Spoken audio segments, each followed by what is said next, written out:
everybody. Welcome back to Let's Talk PMA. Mom, how are you today? Hey, I am great. The sun's shining today, so I'm super excited. And today's an awesome day. Just had some super fun things happening. I'm so excited to share and what you're doing and what I'm doing, and all the progress that we're having with the workbook and all the work that we're doing. Super excited. Yeah, so today is going to be more just like a little life update for you guys. Just kind of check in and what we're doing, what we're pushing with the podcast and the workbooks and everything like that. Just kind of talk about where we've been at, what we've been doing, and how everything is going. So it's super sunny here, but it's sunny like almost every day here. So And I'm we're gonna go to the pool this weekend. I'm going to the pool this weekend for sure. I might join you next Friday. Next Friday, we will be able to go to the pool. Yeah. Hopefully it stays nice. I'm really excited. I know. I'm excited to see you. We get to come see you for a day. So where are you guys going, Mom? Share where you're going. We are going to Puerto Vallarta for 9 days, but we're going to come see you for a whole day, spend St. Patrick's Day with you. It's like a day and a half. A little bit. Yeah, we get in late on Thursday. So, yep, we are super excited to get out of town. We've been working really hard and it's time for a break. So, yeah, but I don't get to go. So they get to go get their break and I get to stay here and continue to work. Yep, you're gonna work for a little bit. That's okay. Your time will come. So you were telling me last night about a fun progress that you were having with one of the girls that you're doing personal training with. Let's share that. Yeah, I just started training with her last night. It was our first session. She reminds me of myself when I was early in my athletic years. I knew that I wanted to play basketball. I knew I wanted to go far. I didn't know how to get there. And I was a little silly goofy and I didn't really know how to stay serious or how to like actually work towards a goal. So now that we're starting to work together, she actually got a lot better last night and we had a good time. But sometimes I was like, okay, I just need you to be serious. Get through this, be serious for this. And then you can giggle and laugh and do your thing. And then, be serious for the next drill kind of thing. It was kind of interesting to watch. I do love training and having like the aspects of the workbook and everything as well, because I can combine the two. Just like everything that we've talked about, everything that I know, like incorporating it into the training as well, because it's super important. So we're working on her shooting for basketball. And she can be a really good shooter when she's like serious and focuses, but when she gets tired or gets silly and goofy, she just loses everything that we worked on. So we were working on some of her shooting. We were doing some free throws, and every time that she missed, she would like drop her head, and I could just tell that she was like not very nice to herself, just like that "you suck" kind of thing internally. And so I was like, so what do you say to yourself after you miss a shot? Do you say you suck? Do you say I'm not a good shooter? Like what is the negative, or do you say negative thoughts? And she's kind of the one that's like, by her face, you can tell that she's like, yes, you're right. You're completely right in what you're saying. But she's kind of like, I don't know, like a kind of thing. And anyways, so I ended up telling her, I said, just be honest with me. I'd rather be honest with me than lie to me, or not tell me the whole truth. And she was like, yeah, I definitely say that. And I was like, I tell all of my girls this, whether it's a game, a practice, training, whatever it is, it has to be a next play. Because you make a mistake, you miss, whatever, is going to happen. You can't change it. Like, and there's no point in dwelling. There's literally no point in dwelling. And that's like the hardest part about it, is that if you dwell, it makes things worse. But at the same time, like, yeah, it does suck. And yeah, it's okay to be like upset because you have those like high expectations for yourself, which is amazing, because if you don't have high expectations, like, it's going to be a lot harder to reach your goals. But if you dwell, it's only going to make it worse. So I just tell them, I say next play. I say that to all of my girls. Next play. I don't care about it. I've moved on from it. I forgot what you even did at this point. So should you. And so it did help throughout. And I was like, I'm there encouraging her. I'm like, move on, say, I got this. If I want to be a good shooter, I have to be able to say, this one's mine. Every time I pick up the ball, this one's mine. I got this. Or, this is my shot. Whatever. I'm going to make it. Whatever it is, whatever you have to say. If you want to be a good shooter or anything, like a good kicker, I don't know, whatever, soccer or football or something, or you want to make the perfect pass or whatever it is, like golf, the perfect shot, perfect time, whatever it is, you have to be able to just say in your head, this one's mine. And if you don't succeed the way that you want to, next play, next time, the next one's mine. Right. Because like you said, if you have high expectations of yourself, but you beat yourself up if you make a mistake, your expectations of yourself really aren't that high. Yeah. Because there's the mindset in it, because you're thinking, I'm only good enough if I perform. You're not thinking, I'm good enough no matter what. I'm just learning as I go. Yeah. So it only becomes a problem if we make it a problem. Yeah. So, and mistakes are so natural. Yeah. So natural. Well, they have to. How do you get to the next level if you never make a mistake? Yeah. Because we're not perfect. No one's perfect. So if you don't make a mistake and you're not continuing to learn and to get better, how are you going to get there? Yeah. I was watching a show last night, and they were talking about, like, she's a scientist, and she was talking about how nobody's perfect, but she loves imperfections. Mm-hmm. Because in science, in life, really, we can't survive without imperfections. How do we grow? How do we keep, like, for science, how do you keep doing experiments? How do you keep learning and expanding without mistakes? Right. That's like something huge. And so when she said that, I was like, that's so right, because we wouldn't have science without mistakes. But when you finally get it perfect, the feeling of having something that's completely perfect is way better. Like, it feels amazing. Right. So, but yeah, trying to just get to that next level, you have to make mistakes to get to that next level.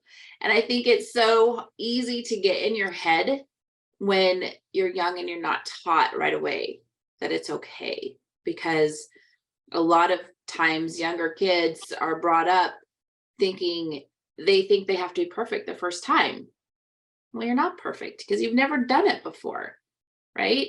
And so until you've done it and until you've learned, you're not going to know. You can't know right away. And so if we can teach our kids, at a younger age, that it's okay to not know right away. But if you want to know and you want to learn, go for it. Do it. Do the hard things, because you're only going to get better in time. Yeah. And, I've been working with the CBC golf team, our community college here, and listening to them yesterday, it was awesome, because they are so engaged and understand that they don't have the mental toughness right now, but they see that learning how to control their thoughts is going to make such a difference for their whole team. And they're starting to, understand, and they're starting to go through the workbook as far as, just the first couple sections where they're just seeing their thoughts, and they're getting excited about it. So they're like, gosh, if I change my thought, or if I, had a goal and work towards it, I can achieve it, and I don't have to beat myself up if I don't. And it's just a learning process. And so it's super exciting to watch them understand that this process and learning is okay, and it's exciting because they're going to come together as a team and they're going to become better players. But it's deciphering, why do I have to beat myself up? And it's so interesting because I think now, like, my thought process is completely different. I beat myself up all through school. I mean, I was like my worst enemy.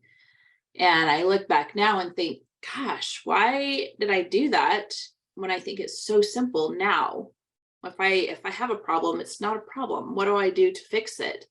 What do I do to grow? What do I do? What's the other alternative? Yeah. And sometimes it works and sometimes it doesn't. That just means I have to find a different way. Well, and it's just like, I mean, we were listening to this podcast this morning, and it was talking about how a problem's only a problem if you make it a problem, basically. And you have to think about the circumstance. Because truly, if you think of the circumstance of the problem, you are turning it into a problem for yourself, something that doesn't have to be a problem.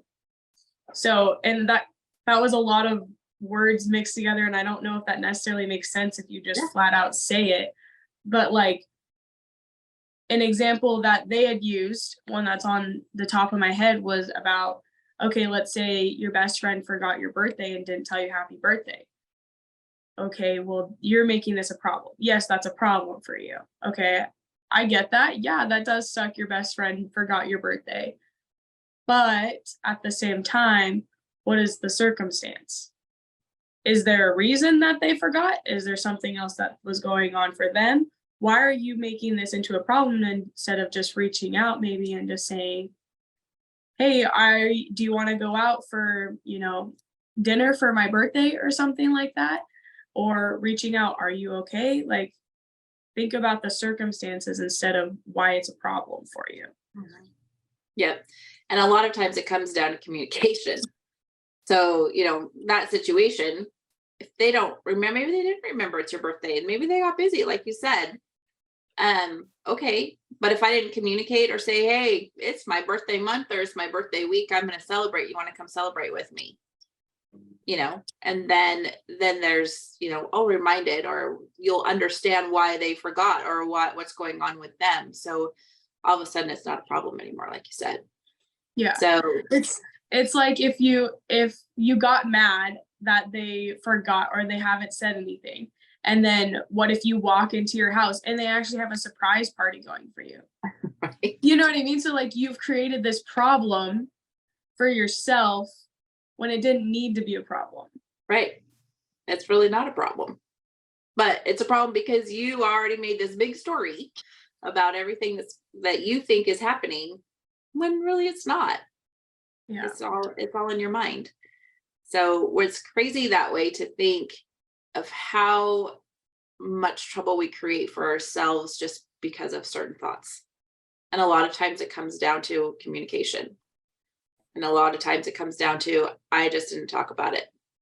I didn't ask a question, or I blew something out of proportion that because I thought about it one way, and in reality, someone else is thinking about it totally different, and you're not meshing. Yeah. And so, it's crazy and it seems so simple, but at the same time, if you don't understand it, it becomes a huge thing and it controls our lives. And, like, as I'm doing more and more work with this, life is just so not so dramatic, but we create so much drama in our lives and it's all on us. And, there's times where you can have a bad day and that's okay. Sometimes we just need to have a bad day or a bad couple days and understand that there's something that you have to process, something that's going on with you. And I go through this a lot. There's certain times of the season of the month that, sometimes I just get down, especially during the holidays. But if I let myself process those things, then it's okay. and I get back into my groove. But it's all how I'm learning that whatever my thoughts are during those times that I feel down, I have to understand what I'm going through. And when I get that, it's great. I'm I'm better. Yeah. Life doesn't have to be as dramatic and complicated as we think. And that's a learning process though. And it's not going to come easy. It doesn't come easy for anybody. But you have to be able to communicate. I think honestly, communicating, talking to someone, whether it's someone you trust or a therapist or a life coach, someone, finding someone or even being able to journal because journal is communicating with yourself. Finding ways that you're comfortable and just communicate because sometimes writing out everything that's happening on paper or even typing it out or whatever, it makes like the biggest difference. That's so Just crazy to be you're able saying to, that. what?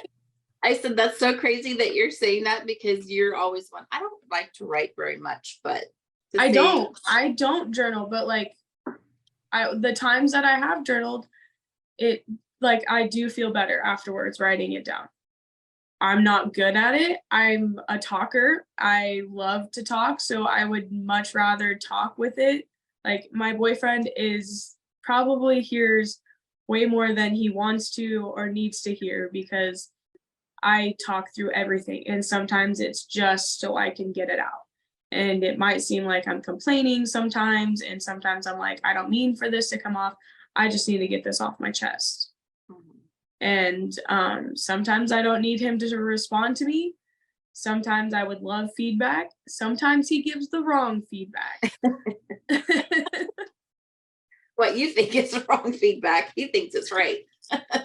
Sometimes he tells me what I didn't want to hear. And I'm like, that's not what I was talking about. That's not the direction I was wanting you to go with it. But thanks for keeping me grounded.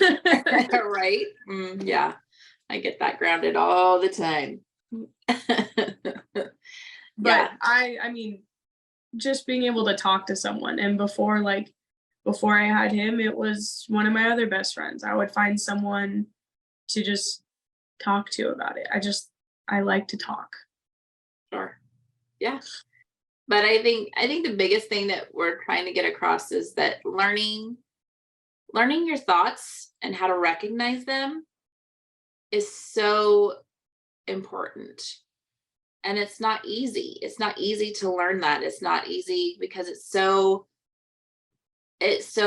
quick and our thoughts are so many that it's hard to decipher what's a thought and what's reality, right?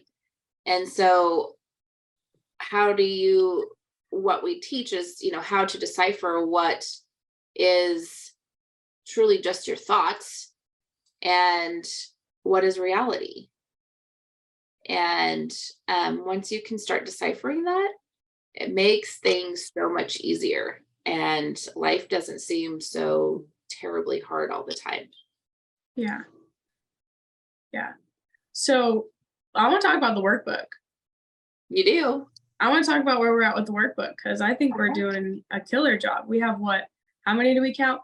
65 or something like that books out right now. A little bit more because I got another one out yesterday. Beautiful. I actually, yeah, I mean, a friend of mine came over and she's like, can I bring this to a friend that works with elementary kids? I think this would be awesome for them. And I'm like, absolutely, do it. And so then she's like, I gave it to her and she's like, I want to buy it. I want to buy another one so I can work on it. So I'm excited. Yeah, I mean, I know you and I are both working through the workbook as well.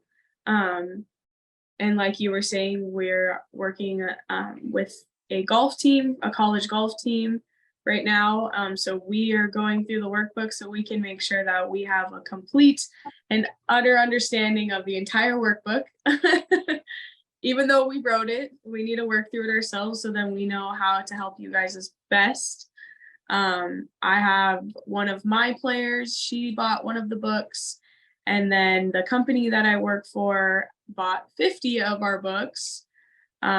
We have a couple more out here and there, but we're really, really excited, and everyone has loved them so far.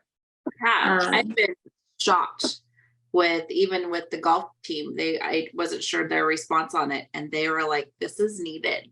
Like, we are totally excited about this. This is needed." And so just the response I get every time I hand it out is just, I'm like, are you just trying to appease me or are you being serious? But no, the response has been great. I'm just excited for people to start using it and giving us Yeah. feedback. Yeah, definitely.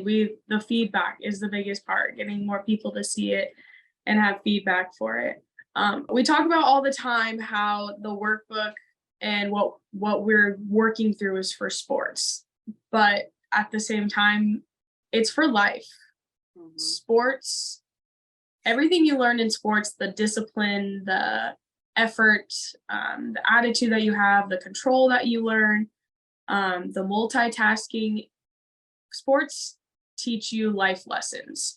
And so if you play a sport, whether you're a little baby, from your little baby to and professional, whatever professional sport, anywhere in between, like everything that you're learning there is going to help you in life. This workbook is the same thing. It can help anybody who is in sports, or it could help anybody just in life. Because school tests you the same way that sports can. And friends can test you, and family can test you, and just the day-to-day challenges that you're going to experience from your young age till you die. You're always going to have the challenges. And so the workbook is for everybody. And I feel like sometimes we don't make that well enough known, is that this is for everybody. Yes, we are based on sports because sports doesn't have that focus on mental health. And so we're trying to really raise that awareness for it. But this is for everybody. And we'll as time goes on, we'll create more content for just everyday life. It will be in the works. But I want to get through this first because, like you said, sports is such a huge thing in people's lives when they play sports, and the mental toughness can be overwhelming. Yeah, definitely. So if you want to figure out your thoughts and what they're creating in your life, check us out. Let's Talk PMA, and check out our workbook. And we want to work with everyone that purchases a book. So don't feel like you're in this on your own. We are here to do one-on-ones. We are here to do groups. We're here to help everyone that is wanting to go through this and get stronger and better mentality altogether. Have a better life. Thanks. I'm not going to repeat all of that because you literally just said it all. I don't need to say that all again. No, you don't. Sorry, I just went off. You a little, but that's okay. That's fine. You said it all. But yes, thank you guys for joining us again. Please reach out. We want to hear everything that you guys are going through, and just see if we can help, because we're learning through the workbook. We're learning through your guys' experience. And we just want to help you guys be mentally tough and be able to process your thoughts. Actually, I want to end with this, okay? The average human has 12 to 60,000 thoughts a day. 80% of those thoughts are negative on average. So it's up to you to change that mindset, change that 80%, because life is beautiful and we don't need to be negative about everything all the time. Start working on your thoughts, change it from that negative to that positive. realize the beauty in life, and think about the circumstance, not the problem. Perfect. Perfect. Thank you, everybody, for joining, and we'll see you guys next week.